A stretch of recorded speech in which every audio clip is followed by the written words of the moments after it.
Hello, and welcome to another episode of Restoring the Past. This is part 2 of the 17th century Tulwar restoration, where I'll focus on restoring the blade. The blade suffers from a few issues, such as active rust, scratches, but worst of all, someone took a grinder to it and left all kinds of nasty teeth marks, which is really unfortunate, because this level of damage requires more invasive techniques to fix than otherwise would have been necessary. The grinding marks run deep and are very distracting, which takes away from the overall look of the piece. They are also dangerously close to the identification marks, which presents a further challenge. Can this iconic weapon be saved? To find out, grab a drink, sit back, and enjoy the transformation as I bring this venerable blade back to life. Let's go!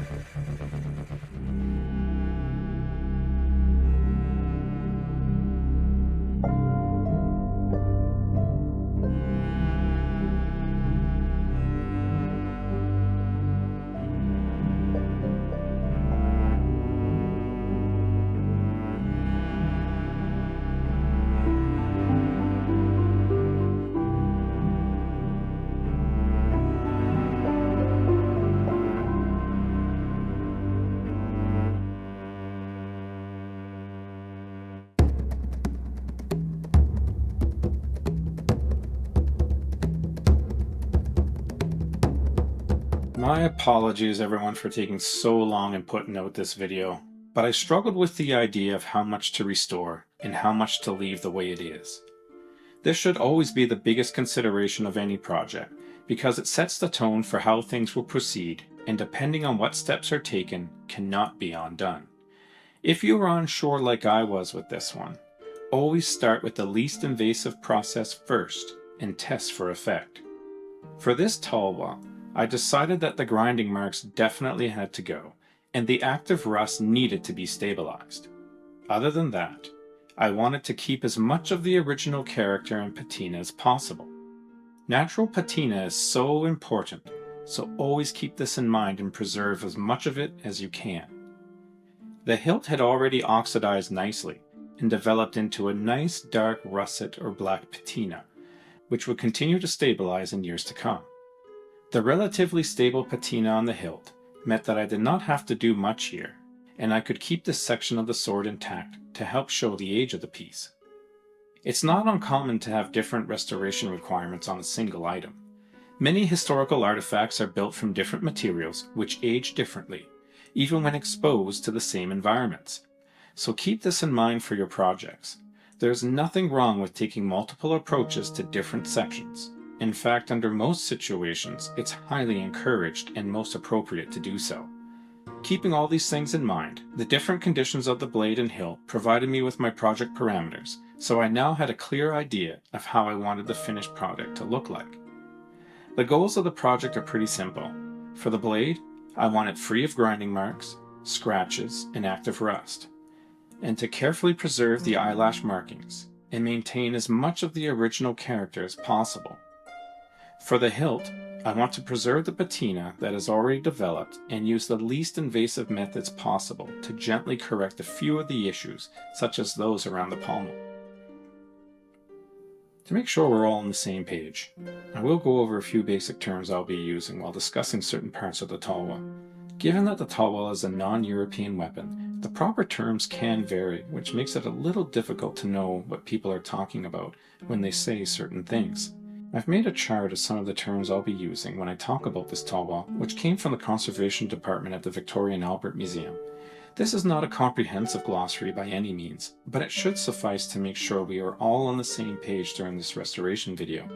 For those who would like to take a deeper dive into this subject, I have included some extra glossaries, which you can study at your leisure by pausing the video.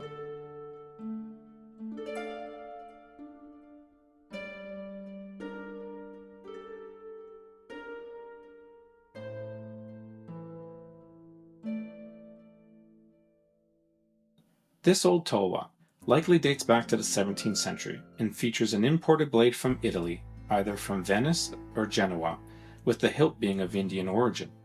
The blade still retains marks that are known by a few names, such as eyelashes, sickle, or sickle with teeth markings. These types of markings can vary in their execution and style, and were sometimes not applied by the Italian arsenals at all, but were stamped locally in India or elsewhere to help give the blade owners the reassurance that they were in possession of a well-crafted and dependable sword. This was not a phenomenon unique to the Indians, but was played out all over the world, such as the Middle East, Caucasus region, Afghanistan, and even Scotland, as seen here on these basket hilts. These period-specific marks do not diminish the value of the blade by trying to misrepresent something that it may or may not be, but rather enhance the value and contribute to the overall historical significance of these swords. They help tell the story of the blade, just like banker stamps or merchant marks on ancient coins do much in the same way. Without further ado, let's jump right into things and start rehabilitating the blade. As you can see, the blade suffers from gouges and deep scratches where someone took a grinder to it, likely in a botched effort to sharpen it. This is really sad, because had this not been done, this blade would have been fantastic and required very little intervention. It's really hard to understate how terrible these grinding marks are. I mean, just look at them. Ugh, so nasty. Marks like these really prevent you from seeing other beautiful aspects of the sword because they are in your face and draw your eyes towards this damaged area. This is some of the worst damage I have ever seen on an antique blade, and it's very sad to see. But all is not lost, since the blade can definitely be salvaged and much of the historical aesthetic can be maintained with a little love and care. If we flip the sword over, the other side is just as bad, unfortunately, which means I need to do double the amount of work. Sometimes with old swords, one side fares a little better than the other, which would have been great, but in this case, both are equally terrible. No rest for the wicked, I suppose, as my grandfather used to say. From this angle, a few things become more apparent. One are the nice hand-hammered marks, which can still be seen here and there, which gives the blade the unmistakable appearance of a handcrafted item. Two is that the edge of the blade is uneven and appears to have been grounded away in different areas throughout its long service history, possibly to address battle damage. Some nicks still remain, but I have chosen to keep those in place as well as the uneven edge to keep as much evidence of its life story intact as possible. The blade is not straight by any means, but this is to be expected on historic swords that have seen real use. When you see swords in museums displayed, you usually see them from the side, which makes it difficult to see how straight they are. If you ever get a chance to examine these swords at different angles, you will notice how wavy a lot of the blades have become over the years, for a variety of reasons.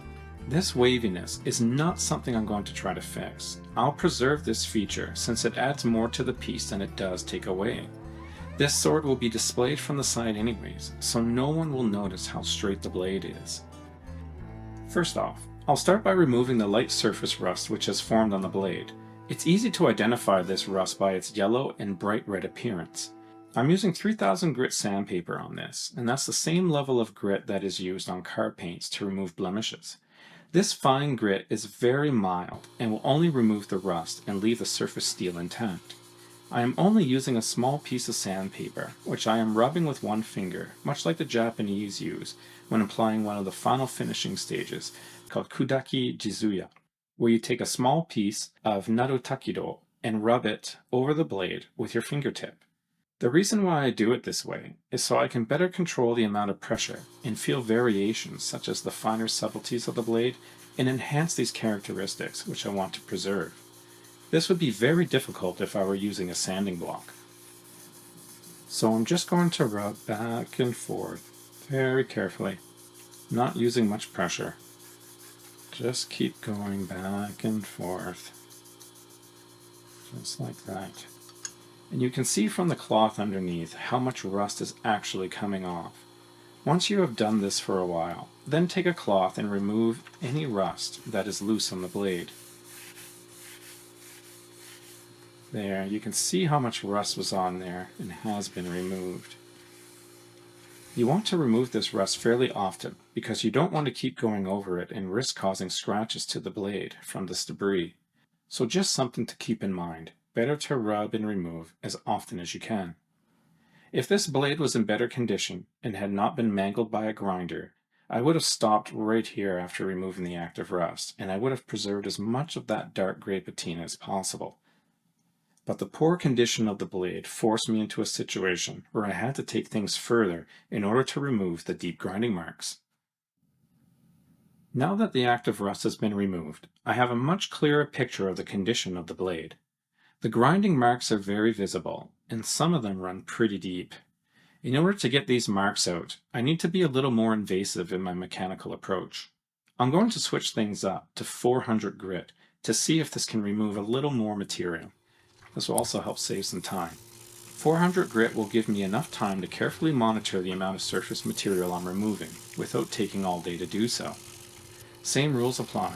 I'll use a small sheet, dip it in mineral spirits as a lubricant. You can see it doesn't take that long before the grinding marks start to come out, and we get back to nice, even steel.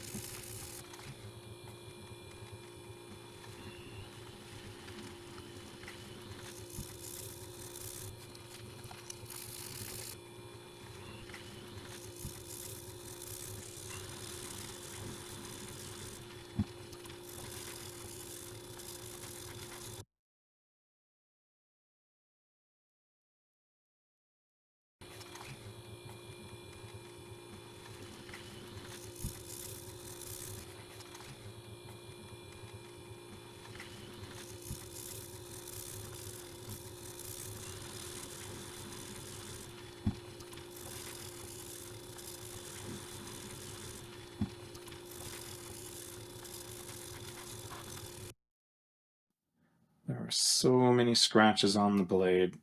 Not sure how those got there, but the blade is absolutely riddled with them. These two must go in order to give the blade a more unified and well cared for appearance. The scratches are distracting and don't add anything by being there.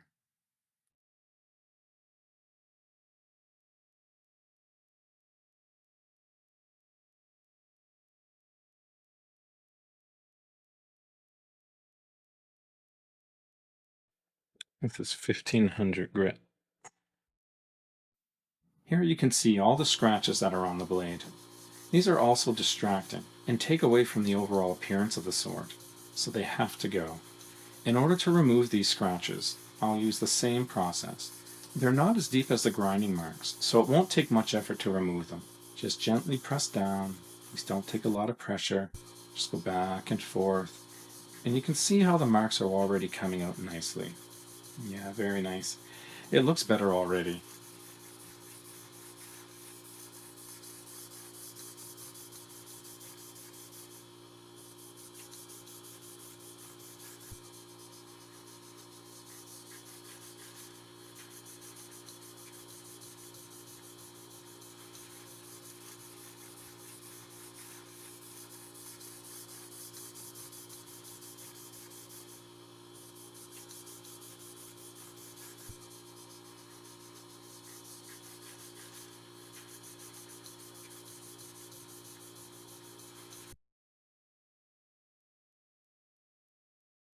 Coming out nicely.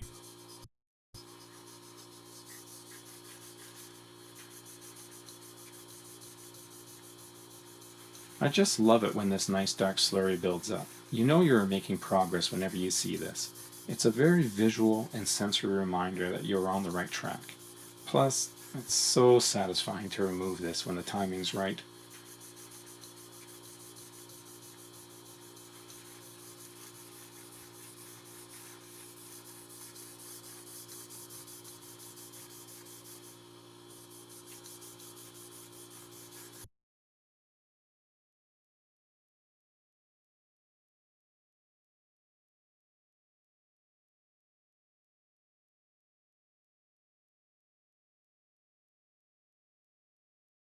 Just wipe it all away. Just wipe it all away. Wow. Look at that difference. Beauty. Let's do some more.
It's looking a lot better already.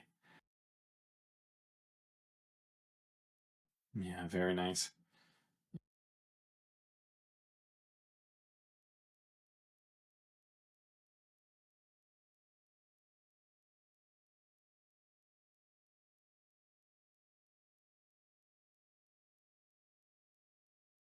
Moving on to the Ricasso area.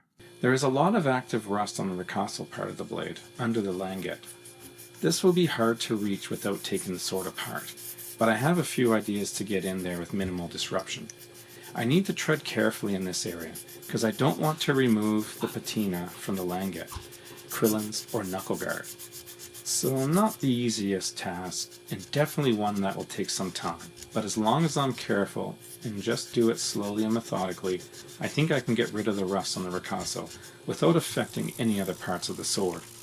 Active rust usually doesn't take too much pressure to remove it, so just go gently. Don't have to do a lot, just enough to remove it. You don't want to remove any more surface material than is necessary. I'm just going to take a larger piece of paper and slide it under the languette in order to reach all the parts of the Ricasso that are hidden under it. Lots of rust is built up here, and we need to be careful not to touch the languette. I'm just taking tweezers here to help me put some unified pressure while I get under the languette. You can use whatever works. I'm using 400 grit here. You can see how much rust is coming off. Such a great feeling. Even though these parts are difficult to see, they are important and must be stabilized like the rest.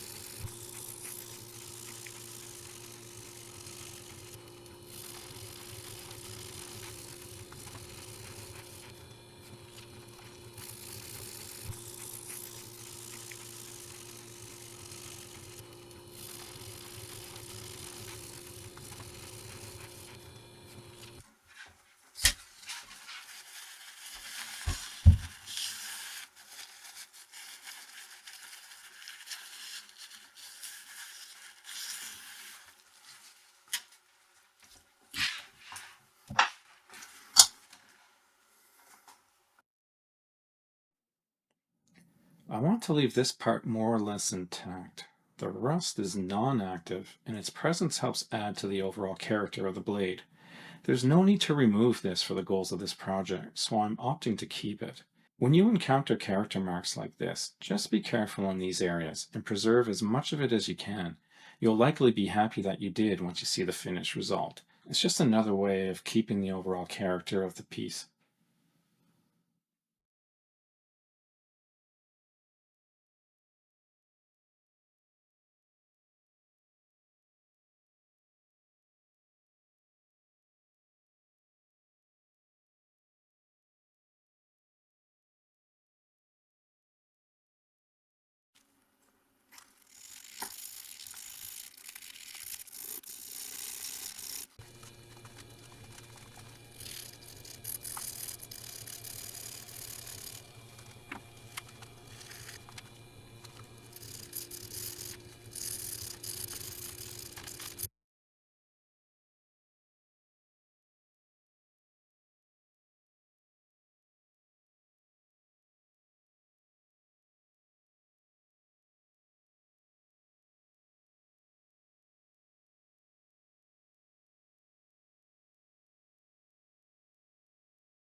The tip of the sword did not age as gracefully as the rest of the sword.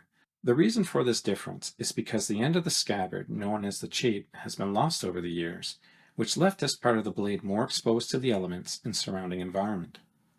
When I got the sword, the chape was put together with a piece of thin cloth wrapped with tape. A good scabbard can act like a home and provide shelter to the blade while it rests, or a bad one can dull the blade with every draw, as well as cause the blade to decay more rapidly. Okay, time to tackle the active rust and grinding marks around the eyelash marks. This is the most critical part of this restoration because I want to keep as much of the detail in those marks as possible. I'm being really careful here not to apply too much pressure. Just go over it all methodically, but without really coming onto it. I'm applying more pressure on a slight angle with the tips of my fingers only for the area where the grinding marks are. I want slightly more force here, just to remove the grinding marks, but nothing else. I'm being careful to follow the edge geometry that has already been established. So nice and easy here, just back and forth. Be patient, and trust that even if you can't see anything right away, that in the long run you are slightly improving things with every pass of the paper. Just dip the sandpaper into the mineral spirits. Keep rubbing back and forth. Take your time. Patience is a virtue here. You can see I'm just taking my time, making sure I only take away the grinding marks and gently integrate the edge with the rest of the blade.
Once enough slurry builds up, take a cloth and remove it so you can see what you're doing, as well as reduce the chance of some of this material scratching the sword. There's no trick to it, just wipe it away and check the blade for effect. You can see how much of a difference it's making, even though sometimes it feels like you aren't making progress. So be sure to remove built-up material often and give yourself a little reward. It's really satisfying when you can see your progress.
Once you have removed all the surface blemishes you want, then it's time to eliminate the fine scratches that were caused during the removal. In order to accomplish this, keep sanding over all the areas you did using progressively higher and higher grit sandpaper as you go. Remember to wipe and flush these areas well with mineral spirits so you remove any grit that might be left over and could cause unwanted scratches. This is a time-consuming process, but one that is vital in how the sword will appear once finished.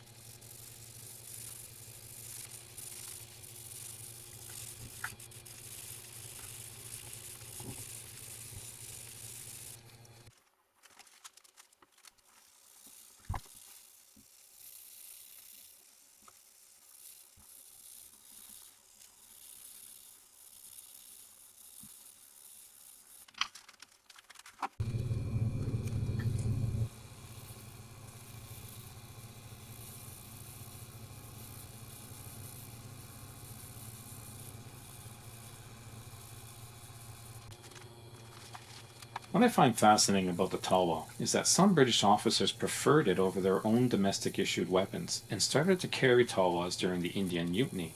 There are lots of historic photographs of British officers wearing Tulwars. Robert Chevy was a Victoria Cross winner, and he preferred to carry a Tulwar into battle over a European sword. The Tulwar's design makes them fearsome cutters. They are a cutting sword capable of inflicting gruesome drawing cuts. They all have curved blades, which tend to be a little blade heavy in their balance. The edge geometry is quite fine, and with two bevels. There's a lot of mass usually around the tip, and the point of balance is somewhat far from the hand. So all this basically sets the sword up to deliver nasty slashes. The mass, the weight distribution, the shape of the blade, all points to a slashing weapon, capable of delivering terrible cuts. Most importantly, Indians tended to use wooden scabbards. These helped maintain a sharp edge on the blade and contributed to the ease of maintenance for a sharp sword. An English officer named Captain Nolan spoke at the English Parliament informing the government that Indian swords always stay sharp because they are kept in wooden scabbards, and this fact put them at an advantage over European forces employing metal scabbards. So these wooden scabbards really help to keep the Indian Tulwar sword sharp. I rarely cut myself when I'm restoring swords, but this sword is so sharp that the slightest mistake ended up with a few cuts on my fingers. I cut myself about 3 to 4 times on this one, so it's just something to keep in mind when you're doing your projects. And that's the risk we all take when we work on these fine historic swords. As you get into the higher grits, the surface should be clear of active rust, so your mineral spirit should stay fairly clean as you progress through these later steps.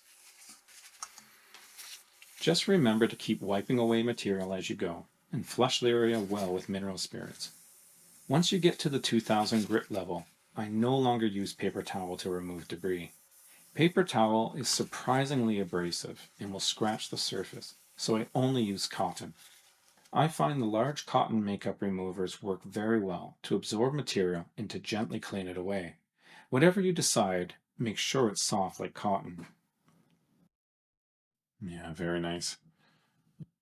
Now that I've finished removing the last of the active rust, grinding marks, and restored the surface, let's take a look to see how the finished product turned out.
As with every project, the final step is just to coat everything with Renaissance microcrystalline wax. This will seal everything up and keep things exactly how you want it and help protect the blade in the future. It will protect the sword in its natural environment as well as when people handle it. So it's a step you definitely don't want to skip. Hopefully this sword now comes across exactly as it should, which is a nice old sword around 350 years old or more, with loads of character, natural patina, and a blade free of active rust. Not only has this sword been restored to a more pleasant appearance, but I spent a lot of time sharpening the blade and restoring the edge geometry, so it is also extremely functional once again. Historically, Tulwars were famous for their sharpness, and I cut myself more than once to bring these characteristics back. I definitely wouldn't want to be on the wrong end of this thing. Working with it up close and very personal has made me develop a newfound respect for Tulwars, and I see now why they were so feared. I'm very pleased with the overall look of the sword.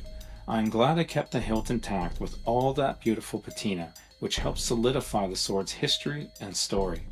The sword now presents very well, and would be a welcome addition to any collection. The entire sword is coated in protective wax, and with a little periodic monitoring and waxing, should maintain this appearance for another 300 years or more. At the end of the day, we are all temporary custodians of these historic items, so it's nice when we can do our part to help preserve a little bit of that historic legacy for future generations. I'm sorry this video took so long, but I wanted to make sure I got things right. This was a fun project, but it definitely took some time, blood, and sweat. And if there were tears, they were tears of joy once it was finished. I hope you have found this video helpful, and that you have learned a few techniques that can help you with your endeavors. Hopefully this helps inspire you to learn more about Tulwars and consider adding one to your collection. I hope you can get out there and enjoy everything that history has to offer. As always, good luck with your projects. Thanks for watching. Please subscribe and see you next time.